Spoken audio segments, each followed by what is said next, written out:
Maraming mga tao ang nabubuhay ng hindi nila nagamit ang kanilang full potential or the highest among the highest of your potential.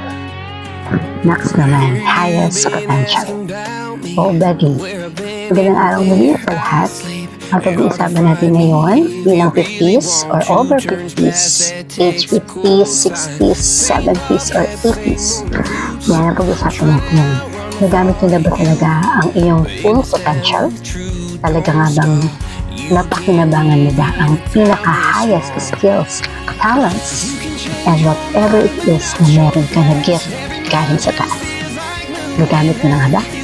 Ngayon, pag-uusapan natin paano natin magagamit ang hindi mo pa nagamit ng mga highest potentials mo.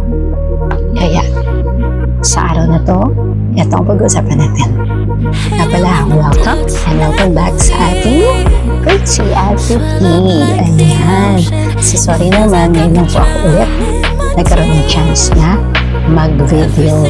Ayan, sa dami ng mga inaasikaso, sa dami ng mga talagang kailangan gawin. Kaya, without further ado, pag-usapan natin ano ba ang mga highest potentials na pwede mo pang gawin para mapakinabangan mo ito at kumita ka pa ng malaking pera para sa paghahanda sa iyong retirement. Yan naman talaga ang gusto natin, mapaghandaan ang ating retirement. Ano-ano pa ba ang mga paraan na yan? At isa sa paraan na yan ay ang paggamit ng ating full potentials. Mula sa aklat na kung saan ay talagang napakaganda. Paano ba niya inilahad at paano niya ba naggamit ang full potential na ito? Hindi lamang sa kanyang sariling experience, kundi sa experience naman ng mga kilalang mga naging successful sa kanilang mga larangan. So pag-usapan natin ngayong araw na ito. So ito na mga buddy, ito ang sinasabi sa inyo. Ito ang tatalakayin natin. At sa aklat na ito, mayroon tayong matututunan na 10 mga paraan para ma-unleash natin ang ating highest potential. Ito ay isinulat ni Vic and Evelyn Garcia. Ayan. So, ito ay pinorward ni Tony and Grace and Kak Kiyong. Ang ganda. So, ayan. Kasi mga buddy, marami sa ngayon, yung alam nilang marami silang talents, marami silang mga skills, marami silang mga talagang pwede pang, kumbaga sa sinasabi ng iba na pwede pa nilang i-larga ng mga PC sa buhay nila. Pero takot sila. Takot na magkamali, takot na muling lumaban sa buhay, takot na isugal muli kung ano yung natitirang panahon or pagkakataon sa kanila. Lalo na yung panahon. Kasi habang nagkakaedad tayo, umiikli ang panahon natin. Umiikli na ang panahon, nagkakaroon pa tayo ng parang na tatakot tayo sa mga bagay-bagay. Pero hindi kailangan matakot. Oo, mga ka-crazy at 50s, hindi tayo kailangan matakot. Ang kailangan natin, i-discover ang 10 mga bagay na ito. Ano ba ang mga bagay na ito? Ayan. Kasi, di ba, hindi lubos na nagagamit yung ating kakayahan. Ayan nga, madalas natatakot tayo mabigo. Or madalas, alam mo yung parang magsisimula ka ngayon, pero hindi mo na alam ang susunod. Parang kawalan ng direksyon sa buhay, kawalan ng isa na nag-guide para gawin natin ang isang bagay na mula sa maliit patungo sa isang napaka-successful na mga talagang journey. At hindi lamang yun. At isa pang hadlang ay yung katotohanan na para bang naghihintay lang tayo na mahulog ang isang prutas, diba? Sa ating harapan. Gaya ni Juan Tamad. Diba si Juan Tamad, hinihintay niyang mahulog ang prutas sa kanya. Hindi ganoon ang buhay. Lahat ngayon ay kailangan nating paghirapan.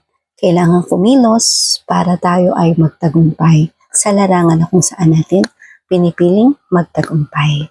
Kaya ito na ang 10 mga susi or keys para sa ating pag-abot ng pinaka mataas nating potential or our highest full potential.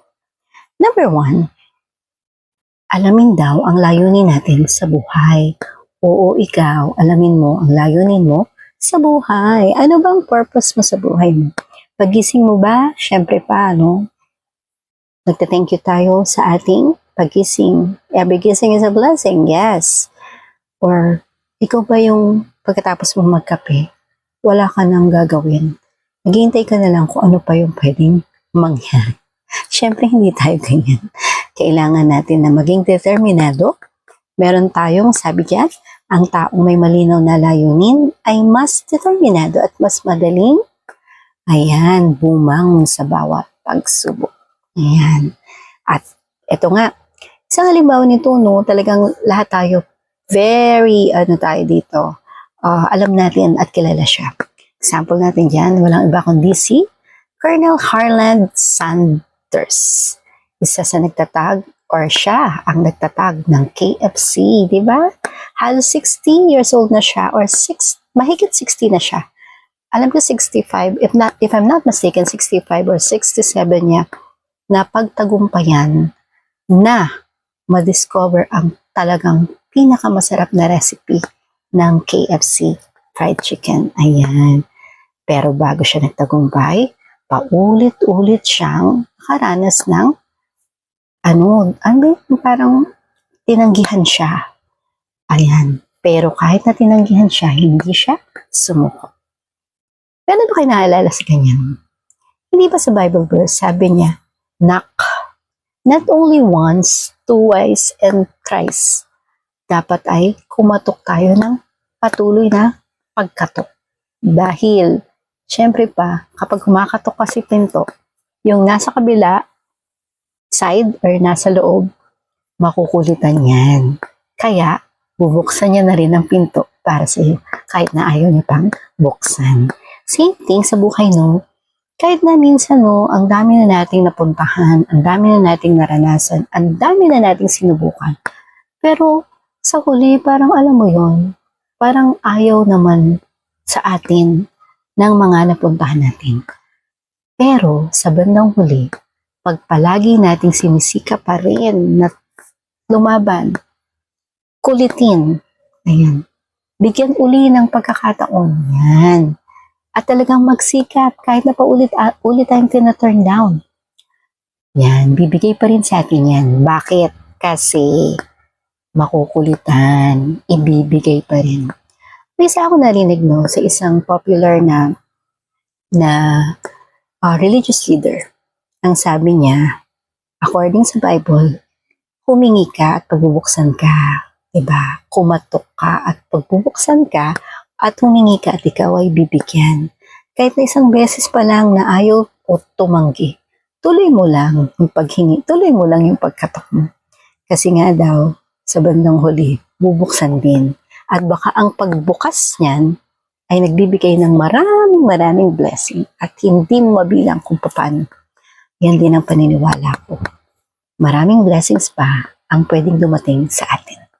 Kaya naman, kapag alam mo yung dahilan, alam mo yung why or malaking why mo, mas madali mong malalampasan ang mga trials, kabiguan o anumang hamon. Kapag minsan ayaw or madalas ayaw, sige lang, tuloy lang. Huwag kang mawalan ng pag-asa. Huwag kang mawalan ng, ng loob. Huwag kang dahil lang sa isang bagay ay nalungkot ka na at hindi ka na nagpatuloy at sumuko ka na. Tuloy lang ang laban. Kahit na tayo 50s na or over 50s, may chance tayo na lumaban pa sa buhay. Habang buhay daw, may pag-asa. At habang buhay daw ay may nakalaan sa atin na biyaya. Kaya ang unang taong dapat maniwala sa atin ay walang iba kundi, oo, ikaw mismo. Ikaw mismo. Sa sarili mo, ikaw ang unang-unang maniniwala. Kaya ako, pinaniniwalaan ko sa sarili ko na magtatagumpay pa ako sa ibang larangan na gugustuhin kong puntahan. Number 2, Maniwala daw sa iyong sarili. Ayan. So, ang unang taong dapat maniwala sa atin ay ating is sarili. Oo, ikaw, maniwala ka sa iyong sarili. Ayan ang importante. Bakit? Kasi pag pinaniniwalaan mo ang sarili mo, natural, mararamdaman ng mga taong kausap mo na alam nila ang ginagawa mo at alam mo kung saan ka papunta or patungo. Ayan. So, ang unang taong dapat maniwala nga sa atin ay ang ating sarili. O ikaw mismo sa iyo. Kasi kung palagi mong iniisip na hindi mo kaya, mahirapan ka talagang umaglad. Ngunit, kapag naniniwala kang kaya mong matuto at magbago, nagsisimulang lumawak ang ating mga possibilities or mga posibilidad. Ang aral, ang tiwala sa ating sarili, ang unang hakbang tungo sa ating tagumpay. Maniwala sa sarili, maniwala na kaya mo. Okay, number 3. Huwag tumigil na matuto. Huwag tayong tumigil na mag-aral, matuto ng mga bagong bagay. Ang mga matutugumpay na mga tao ay hindi tumitigil sa pag-aaral, sa pagtuklas, sa pag-discover ng mga bagay-bagay. Yan. Magbasa ng libro, manood ng mga educational videos. Ayan. At dumalo sa mga seminars. Oo, dumalo sa mga seminars kahit minsan nakakaantok. Ayan. At matuto ng mga bagong kasanayan. Yan. Siyempre pa kailangan natin yan. Kasi habang daragdagan yung ating mga kaalaman, tumataas din ang ating confidence at value ng ating sarili. Yung confidence mo, nag-spike yan. Diba? Huwag yung high blood pressure ang pataasin natin, ha? Ang ating confidence at ang ating kakayahan. Dahil dyan, tumataas ang ating value ng ating sarili. At mismong tayo din ang dapat na makadama niyan. Hindi ang iba. Right. So number 4, gawing aral ang bawat pagkabiko. Ayan. So matuto tayo, no? Ako, sinasabi ko sa sarili ko to. Matuto na tayo sa lahat ng mga kabiguan na naranasan natin, mga failures na yan, mga bagay na nakapagpalungkot sa atin, mga bagay na hindi natin inaasahang mangyayari sa atin. Ayan, matuto na tayo dyan. Matuto na tayo sa mga bagay, sa mga tao na alam mong nakasakit na sa'yo at nagpakita ng mga bagay-bagay na hindi na para isabuhay mo o isama mo sila sa buhay mo. Huwag na. Kasi magiging hadlang yung mga kabiguan na yan sa iyong pag-angat o sa iyong pag-unlad. Kaya, yung pagkakataon na matuto tayo at maging mas matatag, ay yan ang kailangan nating gawan ng talagang focus. Halimbawa nito, no, si Thomas Edison, marami siyang beses din napiko. Marami siyang beses na, alam mo yun, na parang hindi siya magtatagumpay sa kanyang purpose. Pero, siya ay isang naging sikat na scientist. Bakit? Marami sa inyo dyan, syempre alam to. Natuklasan niya ang isang napaka-importanting talagang invention. Ayan ay ang pagtuklas ng ilaw or yung bombilya. So, ilaw, no? Ito yung talagang itinuring na, alam mo, parang bigong-bigo na siya sa buhay. Pero hindi niya alam na ang kanyang pinaka-invention ay naging ilaw. Naging liwanag, hindi lamang sa isang lugar, kundi nagsimula sa isang maliit na invention at ito ay, di ba, nakarating na sa iba't ibang panig ng mundo. At iginalang siya at binalo siya at na-appreciate siya ng buong mundo. At nagkaroon siya ng maraming mga tagahanga dahil dyan sa kanyang pagtuklas ng simpleng bagay. Ting! Bumbilya or bulb. Kaya nga siya ay tinawag na si Thomas Alva Edison. Ayan. Thomas Alva Edison. Ayan. So, yung kanyang kabiguan ay hindi siya nagamit bilang parang tapos na ito. Ayoko na. Hindi. Ginamit niya ang kanyang kabiguan para lalong magsikap. At ito ay tumulong sa kanya matuklasan ng isang napaka-importanting inbensyon sa buhay ng tao or sa kasaysayan ng tao. Ayan. Pero kung, di ba, kung sumuko siya, matutuklasan ba ang ilaw? Hindi natin alam. Pero ang importante, sa kanya yan nagsimula at talagang binibigay natin ang kanyang credit kay Thomas Alva Edison sa pagtuklas ng ilaw na yan. Same thing sa atin. Malay mo, diba? Konting-konti na lang. Nandun ka na rin pala agad sa pintuan ng iyong tagumpay. So, kailangan natin yung pagsikapan na tuloy-tuloy lang. Tuloy-tuloy lang. Minsan, dumadaan tayo sa para bang kahit saan tayo pumunta, walang nagbibigay ng ilaw sa atin or liwanag or pag-asa. Pero hindi natin alam, diba, na akala natin na hindi pala pwede, yun pala, doon pala ikaw matutuklasan. Okay. So, number 5 na tayo. Bumuo ng mabubuting gawi or mga habits. Ayan. Marami tayong mga video nung nakaraan. Meron dyan yung 7 habits of highly effective people, habits of Japanese people. Ayan, marami. So, itong mga habits na ito, pag pinagsama-sama mo ito na kinagawian mo, maliliit na bagay yan na sinanay mo sa routine mo, sinanay mo sa buhay mo, makakatulong yan sa atin, sa iyo, sa akin, sa ating lahat na magkaroon ng direksyon sa buhay. At habang meron kong direksyon sa buhay, syempre, sino ba naliligaw kapag may direksyon? Wala. Diba? Ang mga habits na yan ay parang mga mapa sa buhay. Binibigyan ka ng direksyon ito sa tamang mga pupuntahan mo. Ito ay malaking desisyon, pero ito ay yung mga maliliit na mga bagay, hindi malaking desisyon na ginagawa ng mga individual. Ito ay bunga ng maliliit na mga mabubuting gawain araw-araw na tinatahi-tahi natin hanggang sa ito ay maging buong napakalaking habit natin. At dahil lumaki na ito, dahil marunong na tayo, dahil nakagawian natin ito ay nagbibigay sa atin ng maraming pages ng buhay natin sa araw-araw. Yan. Ano ba yung mga habits na yan? Siguro example din to, pagising natin sa araw na ito or sa umagang ito, magpapasalamat agad sa Diyos sa nangyari, sa magdamag, pag-iingat at panibagong araw na ibinigay sa ating buhay at lakas. Ganun din, syempre pa, after nating magpasalamat, naririnig niya ang lahat ng saloobin natin, mga iniisip natin, mga nadadama natin. So, syempre, pag naririnig niya yan, sumasang-ayon siya, basta naka-align lahat sa kanya ang mga hinaing natin or ang mga bagay na hinihiling natin. Ayan.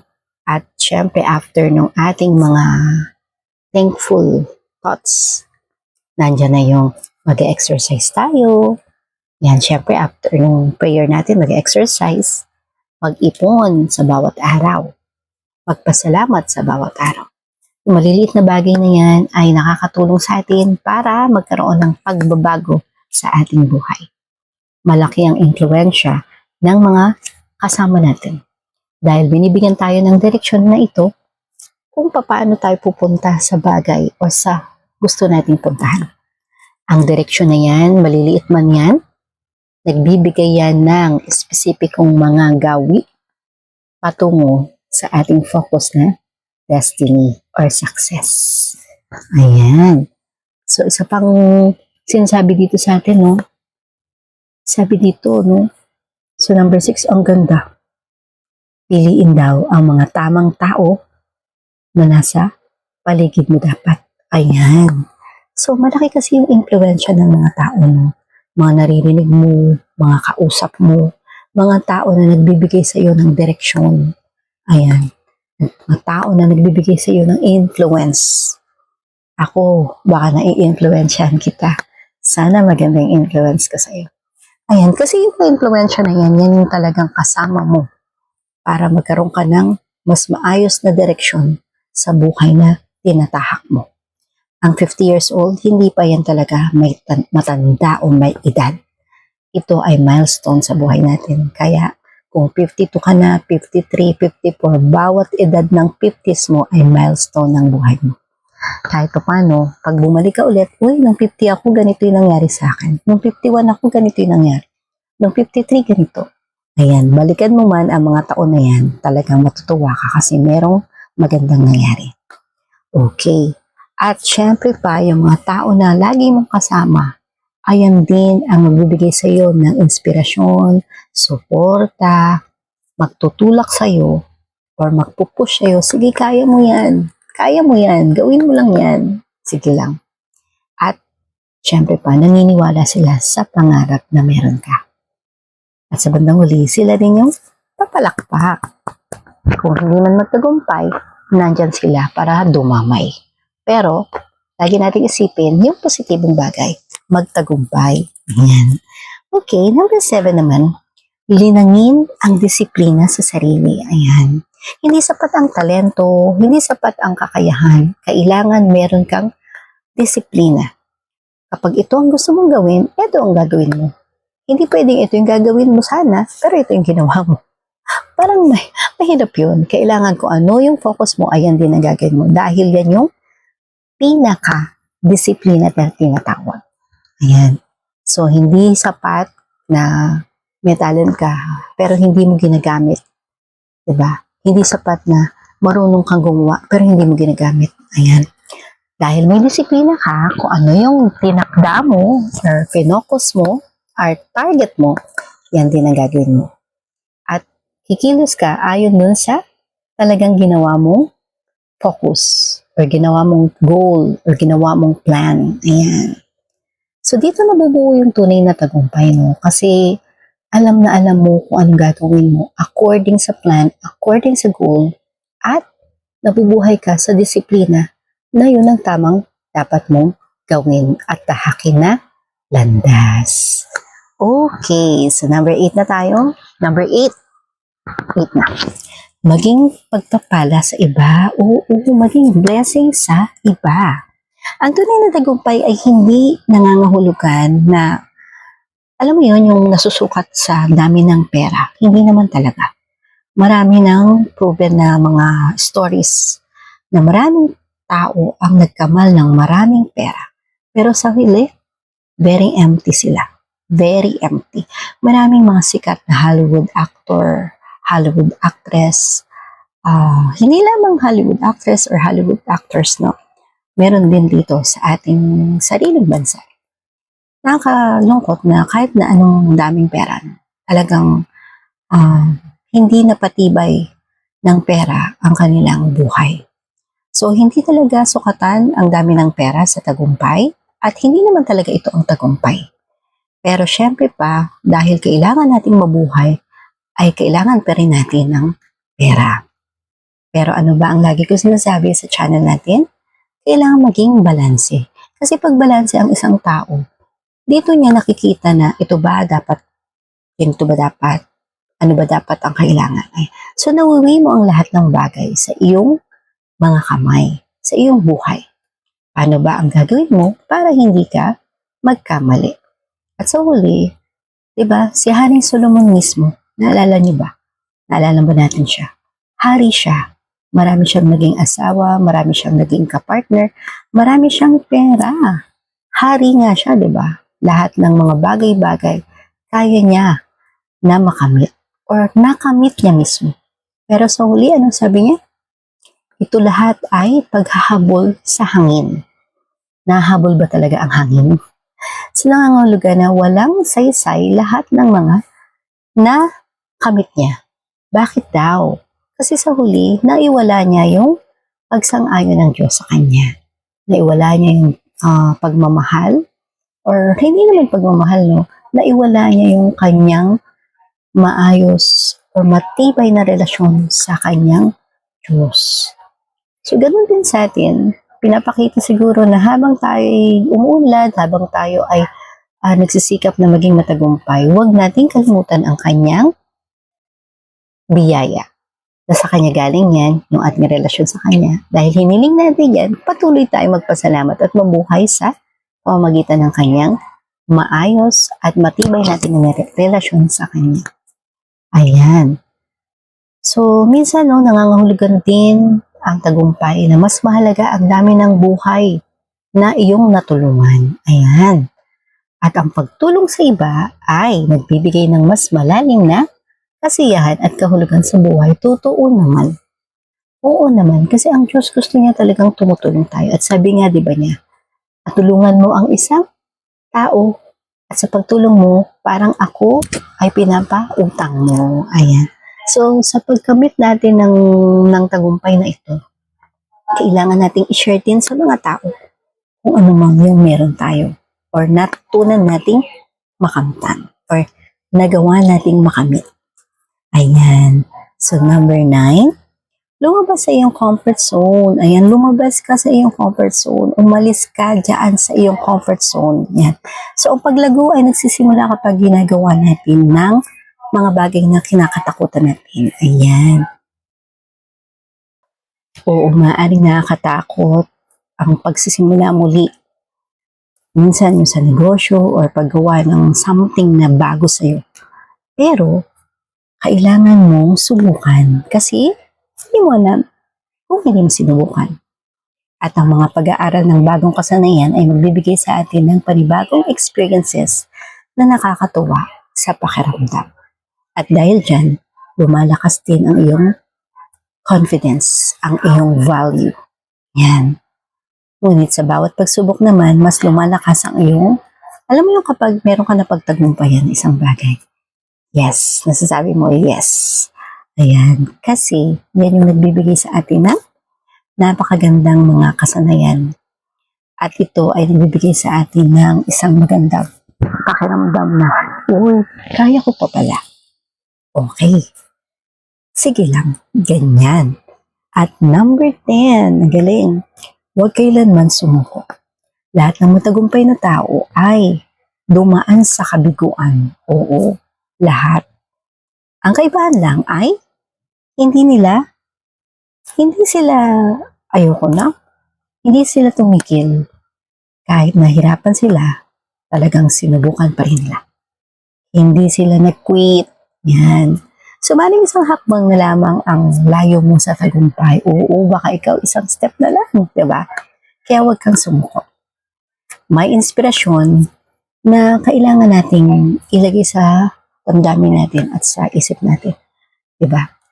So maraming mga talagang nakakatulong sa atin na iangat natin ang sarili natin. Gawin natin. Diba lagi kong sinasabi to, sabi ng Nike, sabi niya, just do it. So anong bagay na gusto mangyari, gawin mo. Yan. Ang iyong potensyal ay regalo ng Diyos. Ayan na. At ang pagpapaunlad nito ay regalo naman na binabalik mo sa Kanya. Ulitin natin, ang iyong potensyal ay regalo ng Diyos. Pag pinaunlad mo ito, yun naman ang regalo mo sa Kanya. Wow, ang ganda nito. So, ang maliliit na pag-unlad araw-araw ay humahantong sa malaking tagumpay. Mangarap pa, oo, mga buddy, mga crazy at 50s natin dyan. Ka-crazy at 50s, mangarap pa ng mas malaki. Magsimula muli sa maliliit at maging tuloy-tuloy. Oo nga, tama. Kaya kailangan natin na pagsikapan na isipin natin, ano ba yung mga full potential ba na talagang kaya ko pang ipakita. Ayan. Kasi baka akala mo hindi na pwede, matanda na ako, ayoko na, hindi. Huwag mong isipin yan. Isipin mo na, kaya mo. Kung kaya nila, kaya mo. Naalala ko noon, nung nagtuturo ako, nung nasa public school ako. Unang sabak ko, nailagay ako sa lowest section. Oo, lowest section. As in, nandun lahat ng makulit, nandun lahat ng pasaway, lahat ng mga kakulitan at alam mo yung salitang balbal na lahat talaga nandun. Pero alam niyo, bago matapos ang taon, sinikap ko lang na sabihin sa kanila na kung ano ang kaya ng highest section or the pilot section, kaya nyo rin. Kung ano ang kaya nila, kaya nyo rin. With that in mind, naalala ko, bago matapos ang taon, sabi ng president ng klase ko, "Ma'am, alam niyo po, kayo lang po ang teacher ko na hindi sumusuko sa amin. Lahat sila, mga teacher namin, galit sa amin." Alam mo sagot ko? Siyempre, sabi ko, advisor niyo ako. Anak ko kayo, alam namang isuko ko kayo. Sino kakampi niyo?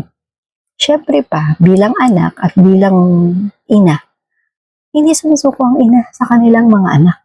Never nangyayari yun. Kaya kayo, kahit na kukulit ninyo, kahit na ang sasakit ng ulo ko sa inyo, sa araw-araw, sige lang. Kaya sa bandang huli, minahal nila ako. Naramdaman ko talaga na minahal nila ako. Kung makikita nga lang to ni Memory. Hi Memory. Si Memory Atenasio, one of my favorites sa lahat ng mga estudyante ko. Yan, napakabait yan na president. At ngayon meron na siyang, alam ko, salon. Oo, banda dito lang din. Yan. So, isa sa napakagandang bagay na pwede nating iwan sa kahit sino na nakikilala natin o sa kahit sino na nakakahalubilo natin, lalo na sa ating workplace or alam niyo yun, yung bagay na huwag mo silang alisan ng kanilang pag-asa na ibigay ang kanilang highest potential. Ayan. Kasi bawat isa ay may kakayahan. Hindi pa nila nadidiscover yan kapag bata pa. Pero dahil tayo ng mga 50s na hindi pa man huli ang lahat, hindi na tayo bata. Pero hindi pa tayo ganun uugod-ugod para tumigil. So kung ano man ang highest potential mo, sige lang, i-discover mo yan. Dahil lahat yan ay mapapakinabangan mo. Hindi lamang ngayon, kundi tatanda pa tayo. At sa pagtanda natin, kailangan nating mabuhay ng mas maayos. Kaya hindi malaga kung ilang beses kang nadapa, o diba? Now, failed. Hindi yan yung binibilang. Nagtatali ba ang Diyos ng pagkakamali? Hindi. So, ang mahalaga ay patuloy tayong bumabangon sa ating pagkakadapa, sa mga pagkakamali na yan. Patuloy tayong nagsisikap na ayusin ang ating sarili. Diba? Ayusin ang ating sarili. Kung nadapa ka, nagkasugat ka, ihilom mo ang mga sugat na yan para sa mas magandang pagbangon. Ayan. At ang pinakamataas na potensyal ay yung nakabatay sa iyong edad. Oo. Nakaraan o mga pagkakamali. Oo nga. Kung ito yung nangyari sa'yo, iwasan mo na yun. Kung iyon or kung noon ay hindi mo nagawa ito, baka pwede pa ngayon. Kung noon hindi mo nagawa na, na gawin yung isang bagay na gustong-gusto mong gawin, sige lang, kaya pa ng katawan mo, kaya pa ng isip mo, gawin mo. Ayan. At nakasalalay sa atin o sa iyong desisyon na patuloy na matuto, magsikap at wag na sumuko. Oo. Ang pinakamagandang version daw ng ating buhay o ng ating sarili ay yung bang unting-unting nabubuo muli ang bawat mabubuting mga desisyon natin sa ating buhay. Ayan yung mga bawat desisyon na ginagawa natin araw-araw. Napakalaking bagay niyan. Ayan. Kaya naman ito, bilang mga nasa 50s na tayo or over 50s, mga 60s po dyan, huwag tayo humintong mangarap. Kailangan pa rin nating mangarap, bumangon, at alamin pa natin ano pa yung full potential pa na nakalaan sa atin. Baka mamaya, hindi mo na-discover, isa ka pa lang, alam mo yun, isa ka pa lang malaking asset sa isang community. Diba? Hindi mo pa lang nadidiscover.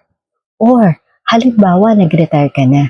Ano ba yung pwede mo pang i-contribute dyan sa community na kung saan ka magre-retire? Hindi pa naman huli ang lahat. Pwede mo pang matuklasan kung ano yan. Kaya yan lamang po na kung ang ganda ng pinag-usapan natin. Reach our highest potential. Ayan. So, yan yung 10. Ulitin natin yung 10. Ayan. I-review ko lang po kung ano po yung 10 highest potential na pwede natin gawin. Number 1 daw, alamin ang ating layunin sa buhay. Diba? Kailangan malaman natin what is our purpose in this life. Yan. Number 2, believe in yourself or maniwala sa iyong sarili. Number 3, huwag tumigil sa pagkatuto. Do not stop learning new things. Ayan. 4, gawing aral ang bawat pagbabago.